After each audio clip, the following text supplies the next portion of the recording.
Terima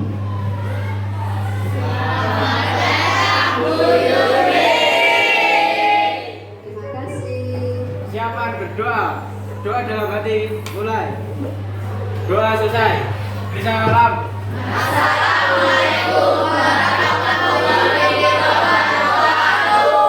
Warahmatullahi wabarakatuh. Masih semangat anak-anakku? Masih.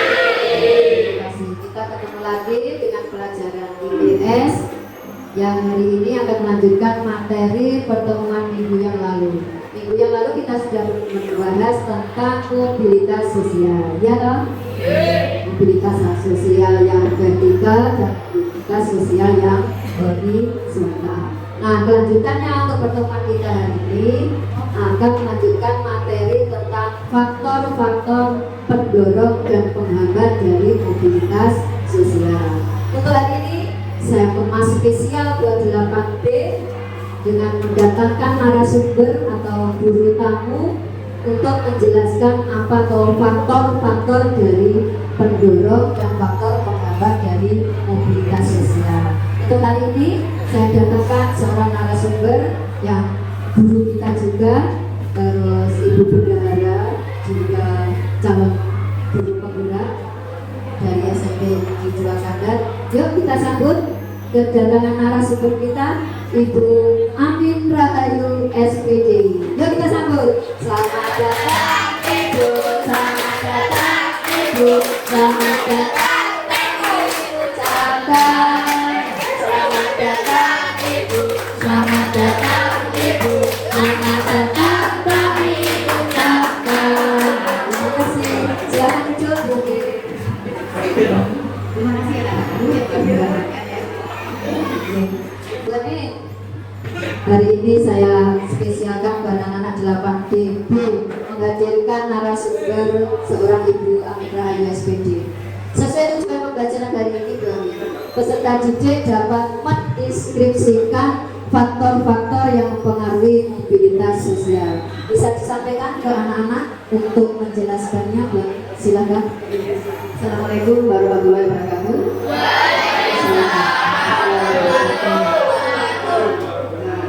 Terima kasih Ibu dan anak-anakku yang sangat banggakan dan cinta.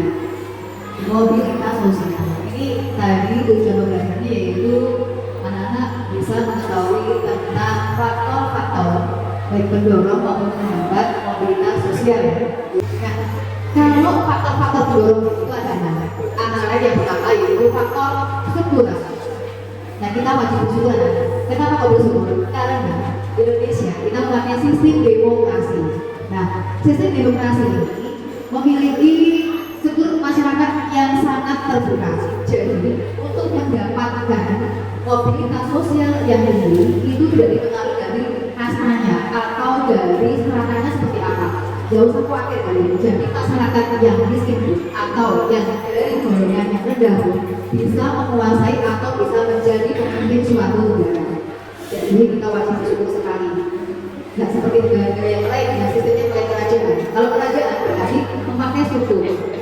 Ada kalanya yang memimpin sebuah kerajaan itu adalah dari anak-anak keturunannya, tapi tidak di Indonesia bebas untuk bisa memimpin di sebuah jabatan tertinggi itu bisa dari golongan masyarakat apapun, tidak dibatasi. Oh, dari yang paling kaya tidak, tetapi sesuai dengan kemampuan dan keterampilan, sesuai dengan ilmu yang diperoleh.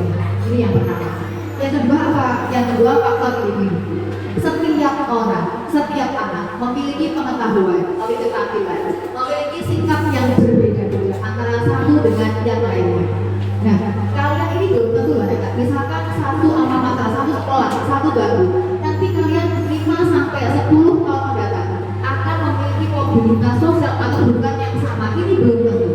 Tergantung bagaimana keterampilan kalian, bagaimana pengetahuan kalian, dan juga bagaimana sikap kalian untuk bisa mengambil setiap kesempatan. Gitu ya, dan peluang yang ada. Kesempatan dan peluang tidak datang dua kali. Gitu ya. Untuk yang ketiga yaitu faktor sosial. Setiap anak yang lahir ini pasti mengikuti atau berada dalam status sosial orang tuanya. Nah, kalian yang merasa masih belum puas dengan keberadaan status sosial yang dimiliki oleh orang tua kalian,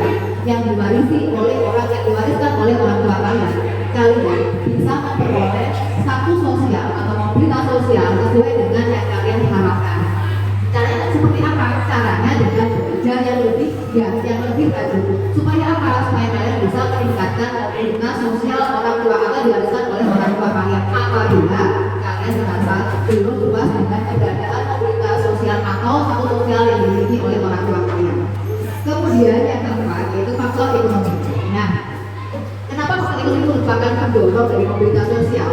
Karena rata-rata masyarakat yang keadaan ekonominya atau status sosial ekonominya itu baik atau tinggi, ini lebih mudah untuk memperoleh mobilitas sosial yang lebih tinggi. Kenapa? Mereka punya modal untuk bergerak, untuk berpindah dari yang lebih rendah ke yang lebih tinggi.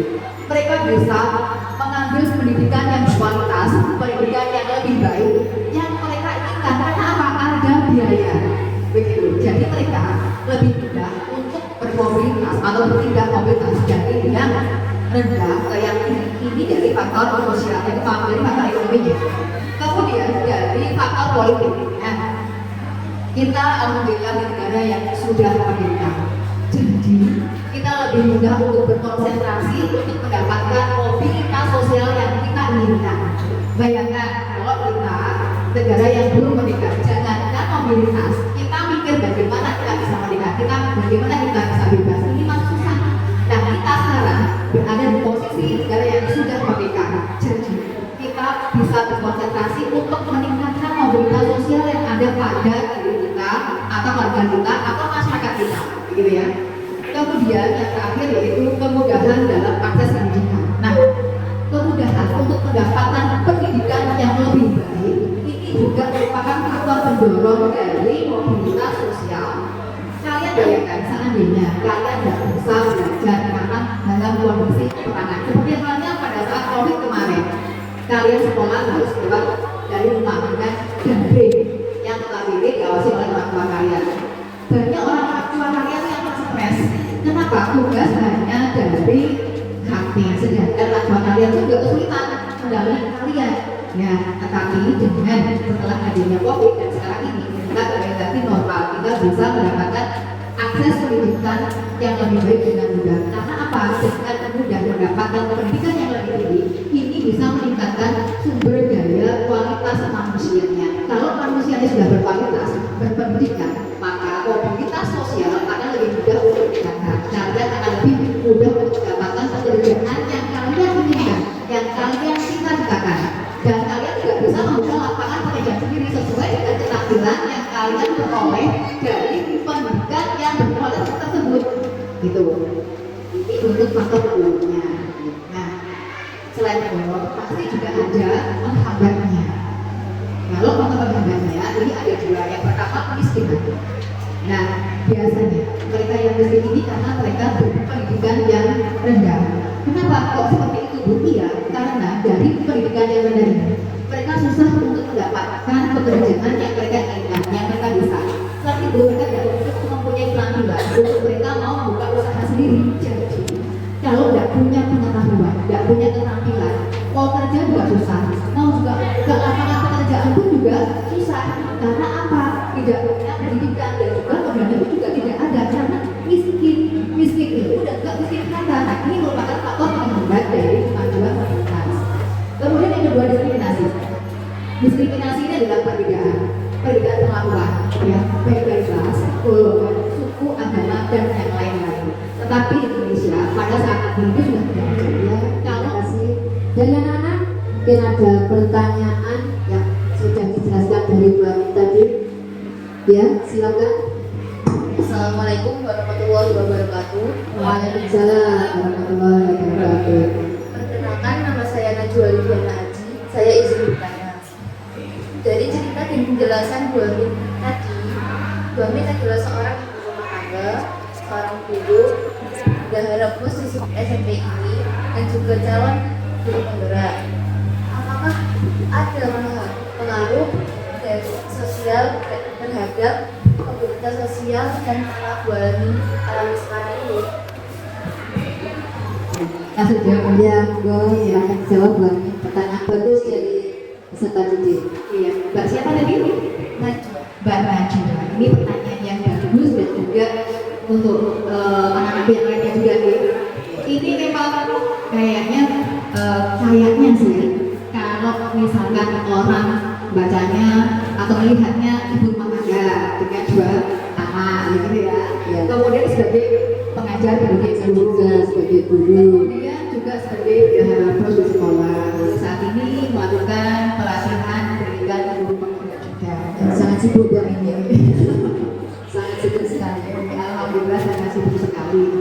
Nah, hati-hati Bu Amin ya. Anak-anakku bagaimana?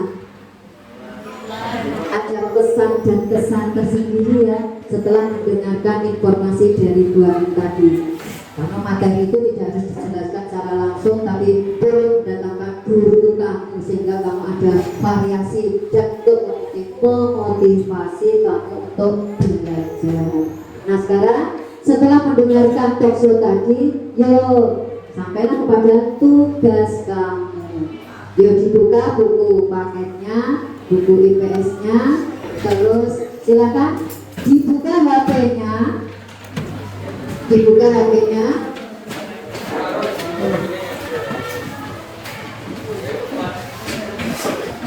Silakan, HP sudah siap, buku paket dikeluarkan. Silakan mulai browsing di HP masing-masing, mencari satu orang contoh orang yang sukses. Kemudian dari yang satu orang sukses yang sudah kamu temukan tadi, silakan dibuka buku paket halaman 93 untuk menjawab pertanyaan-pertanyaan yang ada di situ. Jawaban ditulis nanti, silakan dicari orang yang sukses dulu. Nanti akan saya beri kertas origami untuk yang saya bagikan untuk menuliskan jawaban dari pertanyaan-pertanyaan nanti. Setelah itu, setelah selesai, pastinya presentasi. Presentasinya nanti dalam bentuk bercerita. Bercerita tentang apa? Bercerita tentang orang yang sukses yang sudah kamu pilih tadi. Kemudian menjawab pertanyaan-pertanyaan yang ada dalam halaman 93. Dah siap yuk? Yuk silakan mulai browsing. Waktunya 20 menit, cukup ya? Yuk silakan. Ini untuk kertas jawab nanti. Satu anak saya beri 6 lembar sesuai dengan pertanyaan yang ada di halaman 93 tersebut. Pertanyaan di halaman 93.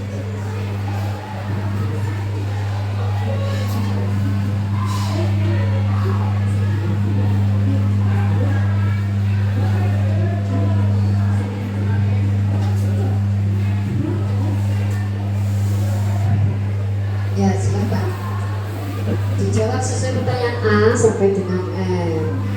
Jadi ini sudah B toh? Ya sekarang C. Oh.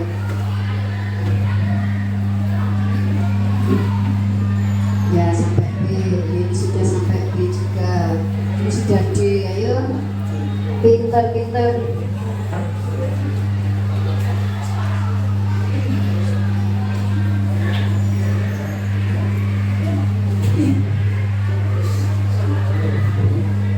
Ada masalah Ferry?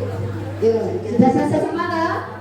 Ya, kalau sudah selesai presentasi dulu.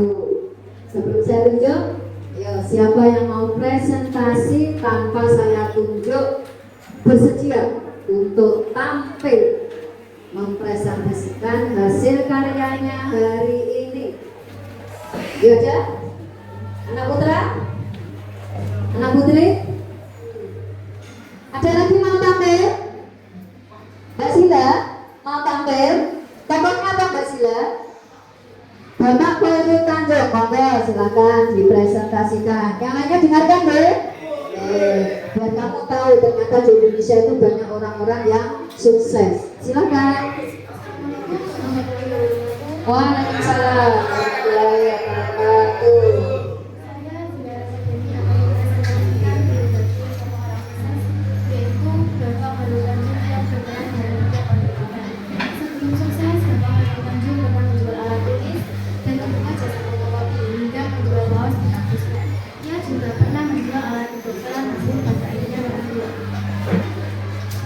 Usaha Khairul Tanjung sangat tinggi. Dia berprestasi dalam kuliahnya yaitu kuliah sambil kerja. Iya. Lanjut kita gagal ketika mendirikan toko yang menjual alat kedokteran. Tokonya yaitu Tiago. Tetapi saat lulus kuliah beliau mendirikan usaha ekspor sepatu dan sukses. Hambatan seseorang menjadi sukses yaitu 1. Birokrasi, 2. Infrastruktur, 3. Dan korupsi. Kegiatan sosial Bapak Harun Tanjung setelah sukses adalah A. Menjadi ketua alumni Budi Utomo SMA 1 Jakarta. B. Mendirikan rumah anak madani yang memberikan pendidikan gratis. C. Membentuk program Bidar di Indonesia. Selesai dari saya, ada pertanyaan? Ada pertanyaan? Khairul Tanjung, Mas Dila, ya silakan. Ya. Ya, faktor-faktor keberhasilan yang dimiliki oleh Khairul Tanjung. Faktor yang mempengaruhi keberhasilan Harun Tanjung Iya. adalah 1. Faktor pendidikan. Walaupun Bapak Harun Tanjung kuliah sambil kerja, tapi beliau mendapatkan prestasi yang dari dalam kuliahnya atau sekolahnya adalah Oh gitu ya. Kedua, faktor ekonomi. Faktor ekonomi Bapak Harun Tanjung memanglah sangat sulit saat sebelum sukses. Beliau pernah menjual alat tulis dan buka jasa fotokopi hingga beliau dapat mendirikan usaha ekspor sepatu dan pada akhirnya sukses. Ya, berarti suksesnya dari penjualan sepatu ya. Ya, jadi pengusaha yang sukses. Ya, ada lagi? Sudah paham? Sudah paham. Ada lagi pertanyaannya? Tidak ada? Oke, terima kasih Mbak Sila. Ya, silahkan duduk kembali. Nana, berarti selesai sudah ya.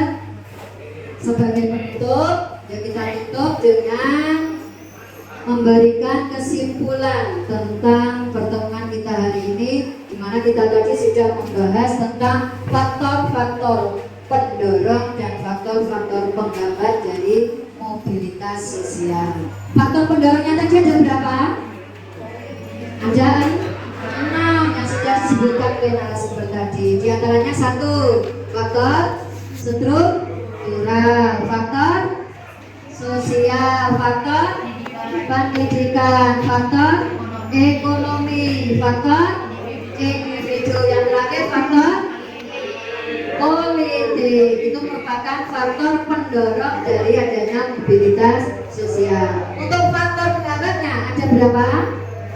Ada 2. 1. Kemiskinan. Yang kedua, diskriminasi. Itu sudah jelas anak-anak? Ya, kita ketemu lagi di materi yang akan datang mengenai saluran-saluran mobilitas sosial. Nah, jadi hasil pekerjaan kamu tadi silakan disusun yang baik, yang rapi, terus hasil akhirnya nanti ditempelkan di tempat yang sudah disediakan di sini. Yang sudah selesai, yuk silakan bergantian menempelkan di tempat yang sudah disediakan. Ya, masih ada? Ya, ini sebagian dari hasil karya hasil kerja kita pada hari ini ya. Ya, nanti bisa dibaca tokoh-tokoh yang sudah dipilih oleh teman-teman kamu. Itu akan menambah wawasan ilmu pengetahuan kamu. Ya, jadi tidak sekedar tahu tokoh sukses yang sudah dipilih sendiri. Jadi tahu tokoh yang dipilih temannya dan permasalahannya. Itu ya, silakan menambah ilmu pengetahuan. Dengan demikian, berakhir sudah. Terima kasih. Assalamualaikum warahmatullahi wabarakatuh.